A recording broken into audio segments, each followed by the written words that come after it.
সালমান শাহকে দুনিয়া থেকে সরিয়ে দেওয়ার জন্য তার নিজের স্ত্রী এবং তার শাশুড়ি 12 লক্ষ টাকা দিয়েছিল ডন, ফারুক, ডেভিড, রিজভী সহ আর অন্যান্যদেরকে। সালমান শাহ নিজের বউর হাতে সালমান শাহর জীবন যায়। ঘটনাটির শুরু হয় 1996 সালের 5ই সেপ্টেম্বরে গুলিস্তানের একটি বারে বসে থাকেন ডন ও ডেভিড। তাদের সাথে দেখা করতে আসেন ফারুক, জাবেদ ও রেজভী। এরপর 2 লক্ষ টাকা ডনকে দিয়ে বলে সালমানের শাশুড়ি সালমানকে দুনিয়া থেকে সরিয়ে দেওয়ার জন্য টোটাল 12 লক্ষ টাকা আমাদেরকে দিবে। অ্যাডভান্স বাবদ 2 লক্ষ টাকা দিয়েছে। এটা শুনে ডন চেয়ার থেকে উঠে দাঁড়ায়, বলে সালমান শাহ আমার একমাত্র বিশ্বস্ত বন্ধু।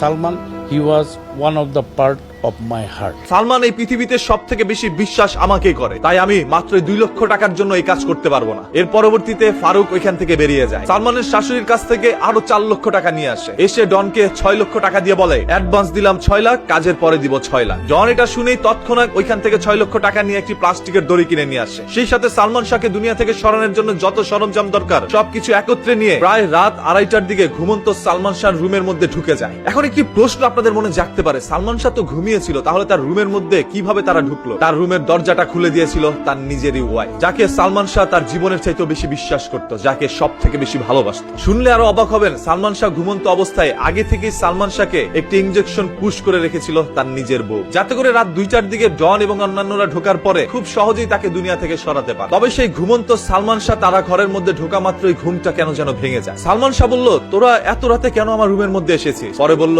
তোকে দুনিয়া থেকে সরিয়ে দেওয়ার জন্য আস। এটা শুনে সালমান শাহ চিৎকার করে উঠতে নেয়। পিছন থেকে তার ওয়াইফ তার গলা ধরায়। ডন সহ অন্যান্যরা তার বিছানার মধ্যে শুয়ে রাখে। সালমান শাহ নিজের শাশুড়ি লুচি পিছন থেকে এসে আরো একটি ইনজেকশন পুশ করে সালমান শাহর শরীরে। কিছুক্ষণের মধ্যেই সালমান শাহর নিথর দেহটি মাটিতে পড়ে যায়। তৎক্ষণাৎ ডন সহ অন্যান্যরা ধরে সালমান শাহকে ফ্যানের মধ্যে ঝুলিয়ে দেয় সেই প্লাস্টিকের দড়ি দিয়ে। এর পরবর্তীতে তারা অপেক্ষা করতে থাকে কখন সালমান শাহ দুনিয়া ত্যাগ করবে। যখন তার শরীর থেকে রুহুটি বেরিয়ে যায় তখন ডন ওইখান থেকে চলে যায়। বাকি সবাই চলে গিয়ে সকালবেলা সংবাদ মাধ্যমকে জানায় সালমান শাহ নিজের জীবন নিজে দিয়ে দিয়েছে, আমার একমাত্র বন্ধু এই কাজটা কিভাবে করলো? সবাইকে না বলেই 1996 সালের 6ই সেপ্টেম্বর দুনিয়া ত্যাগ করে। রাতারাতি এই খবরটি পুরো বাংলাদেশের মধ্যে ছড়িয়ে যাওয়ার পরে সালমান শাহর হাজার হাজার লক্ষ লক্ষ ভক্তরা চোখের অশ্রু দিয়ে যেন বাংলাদেশকে ভাসিয়ে ফেলে, যেন তাদের কাছে মনে হয় বাংলাদেশের একটি নক্ষত্র ডুবে গেল। তবে সত্য ঘটনাটি 29 বছরও বাঙালি কেন জানতে পারলো না? 29 বছর পরে এসে পুরো ঘটনার মোড়টা কেন অন্যদিকে নিল? হাজারো প্রশ্ন এখন মানুষের মনে। আর সব থেকে বেশি যেটা দুশ্চিন্তায় ফেলে আমাদেরকে, সব থেকে বেশি কষ্ট দেয় যেটা হৃদয়ের মধ্যে, যেই সালমান শাহ তার জীবনের চাইতে বেশি ভালোবাসতো তার নিজের স্ত্রীকে, সেই